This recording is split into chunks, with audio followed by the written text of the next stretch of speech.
Colorful floral pattern decorates every house. We wish you a happy Onam. Welcome once again to News Analysis. News Analysis, a weekly magazine on current affairs. To begin with the main points in a nutshell. Floods could have lasting impact for Pakistan. Civilians to take US lead after military leaves Iraq. Australia rivals neck and neck. Don't celebrate Lockerbie bombers release, Libya urged. Despite scandals, Indian mining bosses thrive. Intel in $7.68 McAfee takeover. And now before we go into the details of the news, we have a guest today. Dr. Sreevals G. Menon, MD, is a National Mass Media Officer of Indian Homeopathic Medical Association, IHMA, and Director and Senior Consultant AIHMS Homeopathy Limited, Chief Medical Officer RM Group of Homeo Concerns, and is a consultant in many other hospitals in India and abroad. Dr. Menon is here to wish you all a happy, healthy Onam. I'm Dr. Sreevals Menon. I run a hospital at Ramanatagara. I'm a homeopath. Thank you, Mr. Babu Appat, for inviting me on this auspicious day to extend my wishes. It's an Onam, and my hearty wishes on this auspicious day. It's an Onam of happiness. It's an Onam of celebration. It's an Onam to understand each other. It's an Onam to understand the importance of personal hygiene. It's an Onam to exercise social responsibilities. It's an Onam to maintain a physical, mental and spiritual well-being. It's an Onam to understand each other. It's an Onam to know others' problems better and to make this world a better place to live in. It's an Onam to keep going on whatever we wished we want to.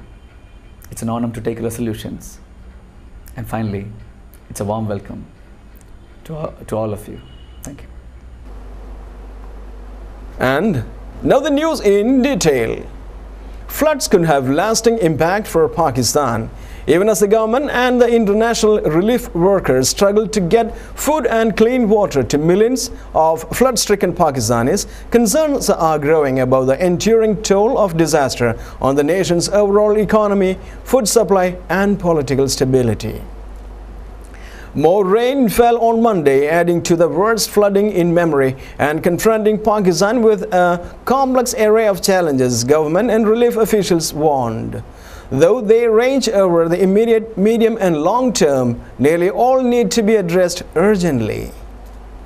Providing clean water for millions and avoiding the spread of diseases like cholera are the first priorities, but there are also looming food shortages and price spikes even in cities. There is also danger that farmers will miss the fall planting season, raising the prospect of a new cycle of shortfalls next year. Aid for Pakistan lags, UN warns. With monsoon rains continuing in Pakistan on Wednesday and waterborne diseases reported spreading, international relief officials said the pace of aid donations was still not sufficient to deal with what might be the nation's worst disaster. The scale of the response is still not commensurate with the scale of the disaster of almost unprecedented magnitude, said Martin Nasirki, the spokesman for the United Nations Secretary General Ban Ki-moon, reading a statement from Humanitarian Affairs Office. This is catastrophe that continues to unfold. The United Nations, which had been saying that as many as 6 million people needed some manner of emergency assistance, shelter, food, drinking water or medical care, estimated that figure could reach 8 million. Since the weekend, the pace of pledges to the United Nations of $460 million appeal has accelerated, Mr. Nasirki said, but it remains short of its target. The funding response to the flood is improving, but much more is needed, he said. The effort must be sustained in the days and weeks ahead in order to have the resource to reach the people who desperately need help. Shortages of the basic supplies presented the biggest challenge for aid workers in Pakistan, along with the logistics of how to deliver them across a vast part of the country lacking infrastructure.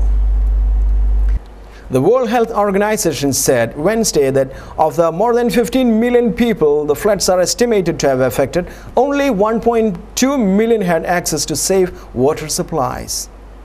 In the most inundated areas of 200 of 1,167 health facilities, including several hospitals, were damaged. Reports of respiratory tract infections and fatal diarrhea were growing. Although the disaster has fallen in the Muslim holy month of Ramzan, when charity is considered a duty, Muslim states have donated virtually nothing via the United Nations and relatively a small sum on their own. Turkey was the largest sum donor with more than $11 million and Kuwait donated $5 million. United Nations figures show. Saudi Arabia has pledged more than $80 million, but United Nations records indicate none of it has been delivered. US pledges Pakistan full support in flood crisis. The US has pledged its full support for flood-hit Pakistan ahead of an emergency session of the UN intended to boost the international response.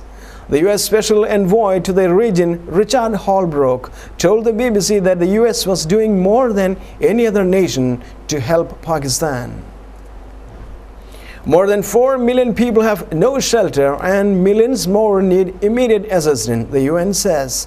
Weeks of heavy rain have submerged large parts of the country. There are fears of more flooding as water continues to surge south down to the Indus River.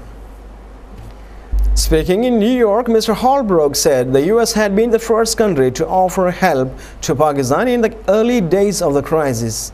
He said much-needed helicopters had been diverted from the war in Afghanistan to deliver aid and rescue stranded people in northwest Pakistan, where the flooding began. Flood brings chaos back to Pakistan's Swat Valley. Life in the Swat Valley had been torn apart long before floodwaters poured through, toppling homes and destroying crops, livestock, and livelihoods. Last year, the picturesque hillsides of the towns in this region, which lies about 100 miles from the capital, were transformed into a battleground as government troops tried to drive out the Taliban forces who had set up a haven there. Millions were displaced, fleeing both the Taliban and the shelling and fighting that followed as Pakistani military retook control over the valley last spring. But months after residents began returning to rebuild their lives, the worst flooding in Pakistan history drove thousands of people from their homes and ruined residents. Hopes for a respite from relentless upheaval and instability. This lush valley, they said, seems to be under an unending curse. Civilians to take US lead after military leaves Iraq. As the United States military prepares to leave Iraq by the end of 2011, the Obama administration is planning a remarkable civilian effort, buttressed by a small army of contractors to fill the void. By October 2011, the State Department will assume responsibility for training the Iraqi police, a task that will largely be carried out by contractors. With no American soldiers to defuse sectarian tensions in northern Iraq, it will be up to the American diplomats in the new $100 million outpost to head off potential confrontations between Iraqi army and Kurdish Peshmerga forces. By October 2011, the State Department will assume responsibility for training the Iraqi police, a task that will largely be carried out by contractors, with no American soldiers to defuse the sectarian tensions in northern Iraq. It will be up to American diplomats in New Year $100 million outpost to head off potential confrontations between the Iraqi army and Kurdish Peshmerga forces. Despite scandals, Indian mining bosses thrive. Janardana Reddy insists he is not a king. No, he protested as a servant trotted across the courtyard to deliver a cup of cool water. Men with machine guns stood outside. An architect waited to discuss the new mansion, while another man hovered nearby, sitting in the grass.